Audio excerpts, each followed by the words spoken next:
Hello student, स्वागत है एक बार फिर से आपका अपने यूट्यूब चैनल टारगेट सेमेस्टर में। तो आज हम लोग करने वाले हैं आपका most expected MCQ ASC 104 unit 3, यानी कि जो 104 है आपका पेपर, उसका यूनिट 3 हम लोग कवर करने वाले हैं। इसमें टॉप 25 मोस्ट इंपॉर्टेंट एमसीक्यू हम लोग कवर करेंगे। ठीक है, तो चलिए इसी के साथ हम लोग स्टार्ट करेंगे। उससे पहले मैं कहूँगा कि यदि आपने अब तक व्हाट्सएप और टेलीग्राम ग्रुप को ज्वाइन नहीं किया है तो जल्दी से ज्वाइन कर लीजिए, क्योंकि वहाँ पे आपको सबसे पहले इंफॉर्मेशन दे दी जाती है। और दूसरी बात, यदि आप चाहते हैं कि पूरे 200 प्लस, कितने 200 प्लस जो आपके क्वेश्चन है, ऑब्जेक्टिव क्वेश्चन है, पीडीएफ के फॉर्म में आप प्राप्त करना चाहते हैं, तो आप जा करके जो आपका टारगेट गुरुकुल ऐप है उसको डाउनलोड करना पड़ेगा। और जब टारगेट गुरुकुल ऐप डाउनलोड कर लेंगे वहाँ से आपको पीडीएफ प्राप्त हो जाएगी। ठीक है ना, तो चलिए स्टार्ट करते हैं। इसमें देखेंगे एक एक क्वेश्चंस एमसीक्यू टाइप्स हैं, और जैसा कि आप लोग जानते हैं कि आपके जो एग्जाम है एमसीक्यू है। ठीक है ना, तो एक एक क्वेश्चंस को हम लोग फैक्ट और कॉन्सेप्ट के साथ एक्सप्लेन करेंगे।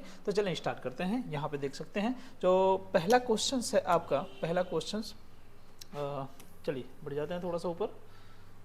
यहाँ पे पहला क्वेश्चन जो कह रहा है ऋग्वेदिक काल में परिवार थे। ऋग्वेदिक काल में परिवार थे।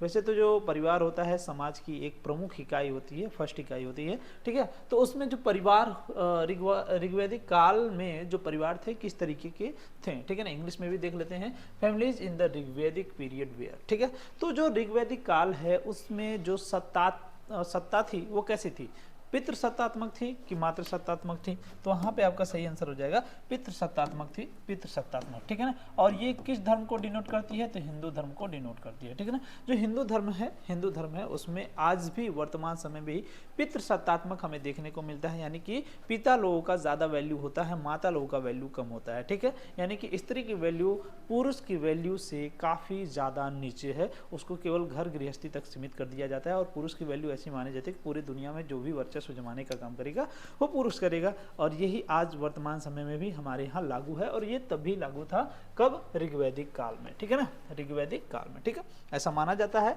कि आपका 1500 से 600 ईस्वी पूर्व तक, 600 ईस्वी पूर्व तक पूरा वैदिक काल चला है, जिसमें से ये ऋग्वैदिक काल है। और यहाँ पे अगर हम लोग लगा दें 1000, ठीक है ना, क्या 1000, तो 1000 से लेके और 600 तक आपका उत्तर वैदिक काल माना जाता है। और 1500 से लेकर के 1000 तक, 1500 यानी कि 1500 से लेकर के 1000 ईस्वी के बीच में जो ईसा पूर्व है उसमें आपका ऋग्वैदिक काल माना जाता है। ठीक है ना, तो ये क्वेश्चन यहाँ से पूछा था, ऋग्वैदिक काल से पूछा हुआ था। ठीक है, तो यहाँ पे जो सत्तात्मक है वो पितृ सत्तात्मक थी, और आज भी वर्तमान समय में हमारे यहाँ हमारे कल्चर्स में पितृ सत्तात्मक सत्ता देखने को मिलती है।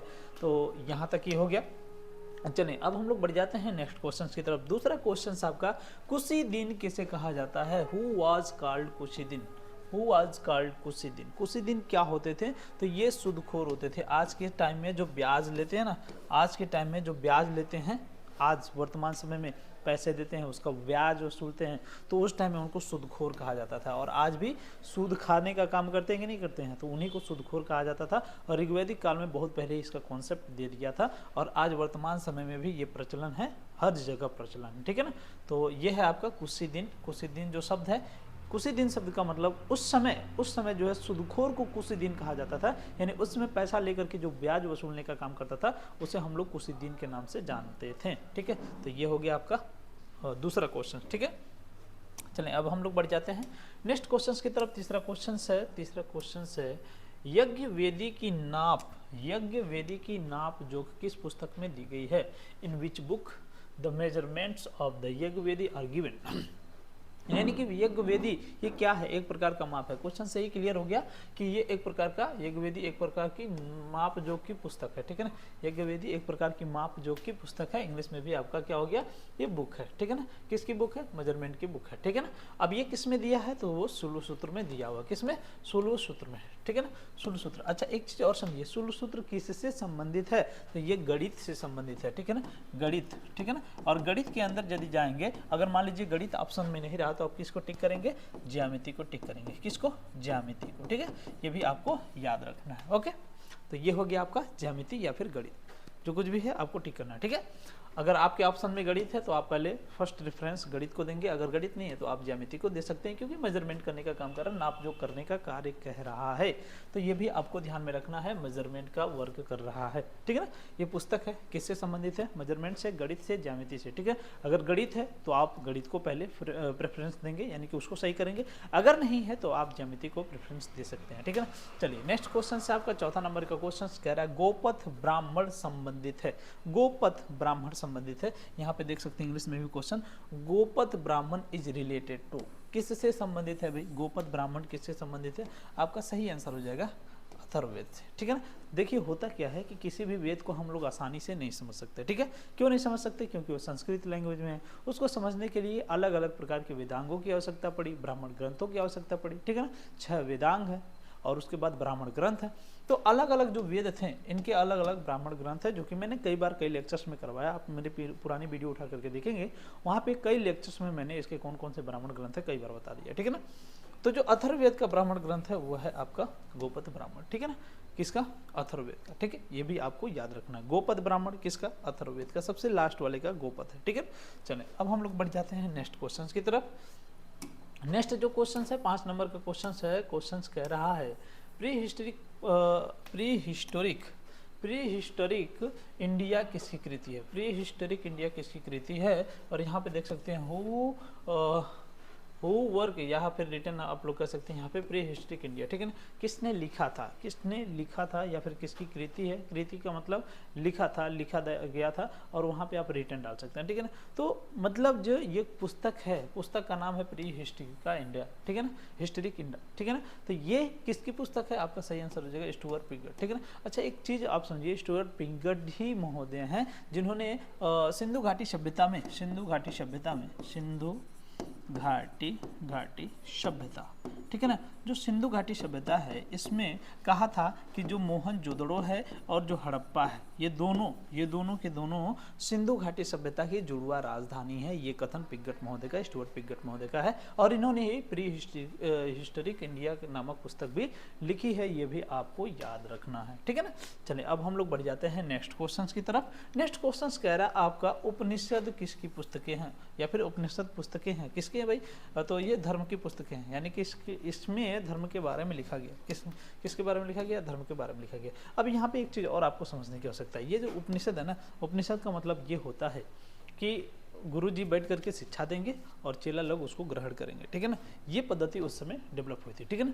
तो जो गुरु जी होते थे वो बैठ करके शिक्षा देते थे पूरी तरीके से, और जो बच्चे थे तो वो पूरी तरीके से उसको अपने हिसाब से रिपीट करते हैं। जैसे आप जब छोटी क्लास में रहे होंगे तो गुरु जी डंडा लेके ऐसे घूमते रहे होंगे आसपास में, और उसके बाद एक बच्चा कोई पढ़ाता होगा और आप लोग चिल्ला चिल्ला करके पढ़ते होंगे और पीछे ध्यान देते होंगे कहीं गुरु जी पीछे से बजाए ना, ठीक है ना।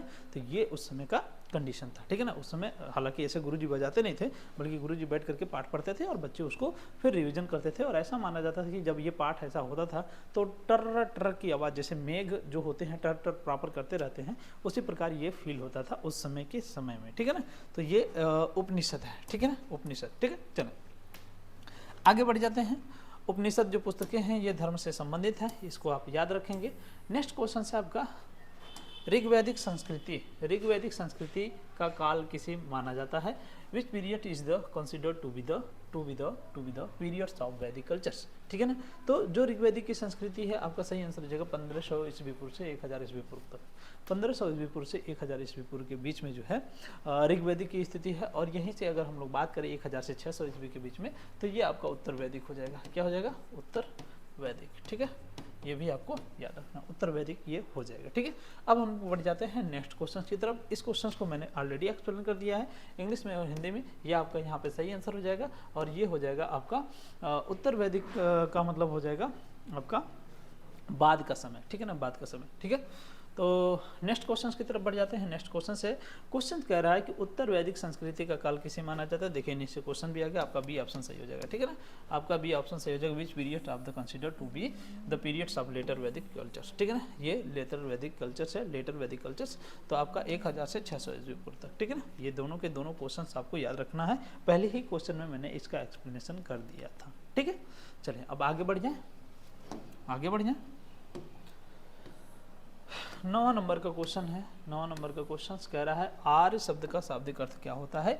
तो आर्य शब्द का जो शाब्दिक अर्थ होता था श्रेष्ठ या कुलीन, ठीक है ना। क्या होता था? श्रेष्ठ या कुलीन। ऐसा माना जाता था कि ये लोग श्रेष्ठ हैं और ये कुल से संबंधित हैं, ठीक है ना। हालांकि ये लोग विदेश से आए थे, ये भी आपको याद रखना है, ठीक है ना। आर्य को क्या माना जाता है? विदेश से आया हुआ माना जाता है, ठीक है ना।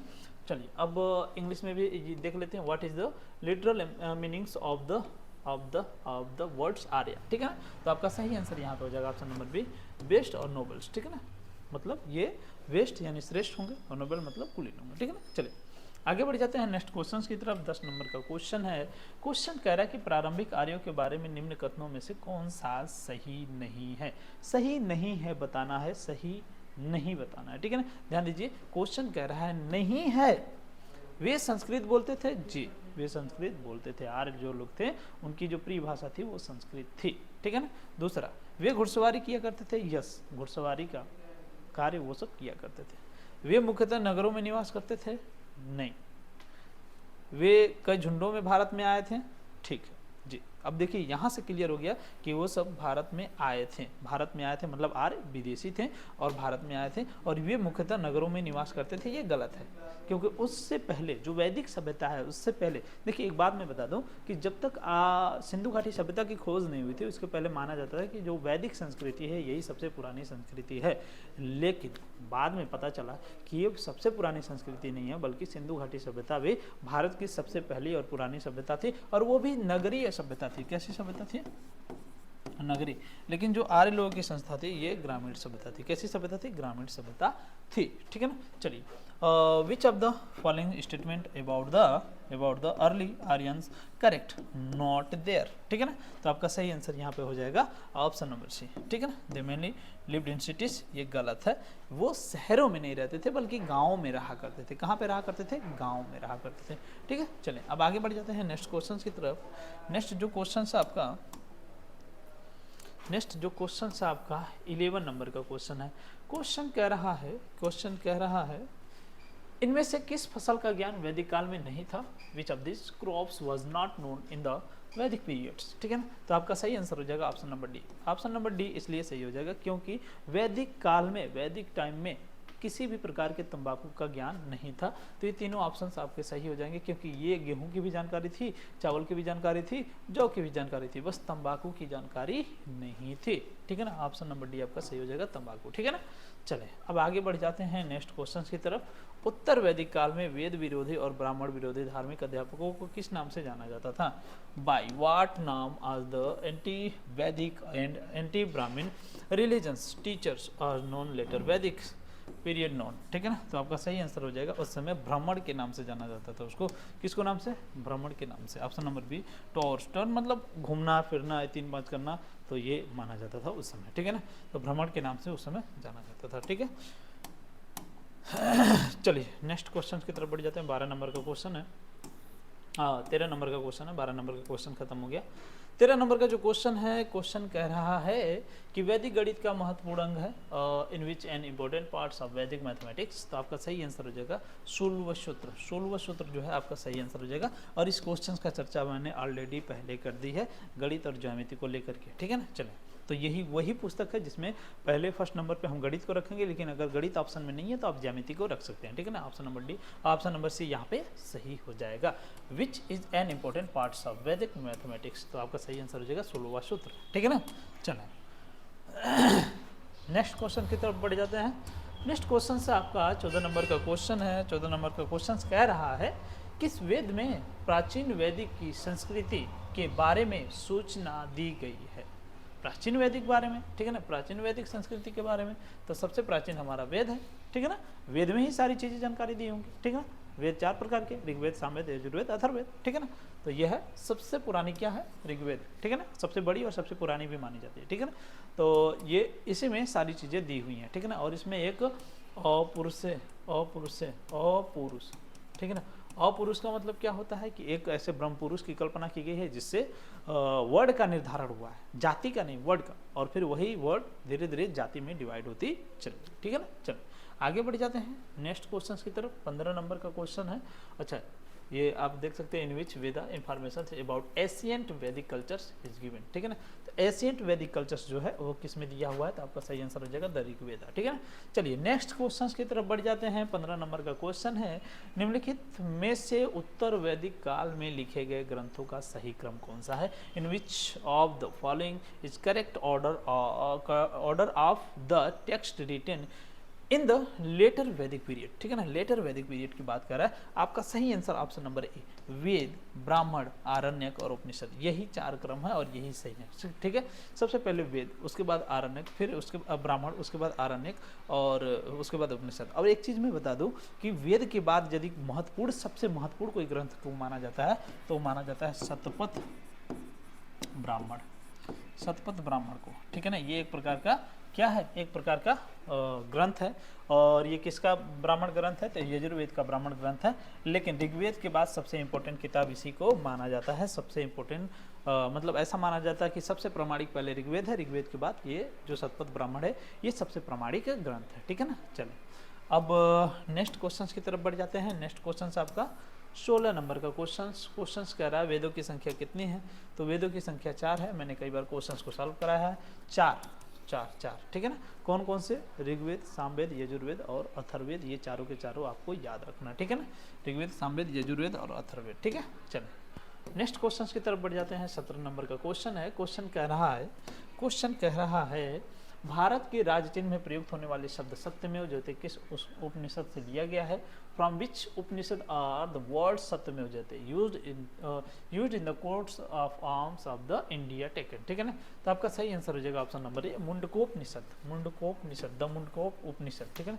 जो मुंडकोप उपनिषद है उसमें से ही सत्यमेव जयते का जो कोर्ट्स है वो लिया गया है। और इसका अर्थ होता है सत्य की ही सदैव जीत होती है, लेकिन ऐसा कुछ पॉसिबल नहीं है अकॉर्डिंग टू मी।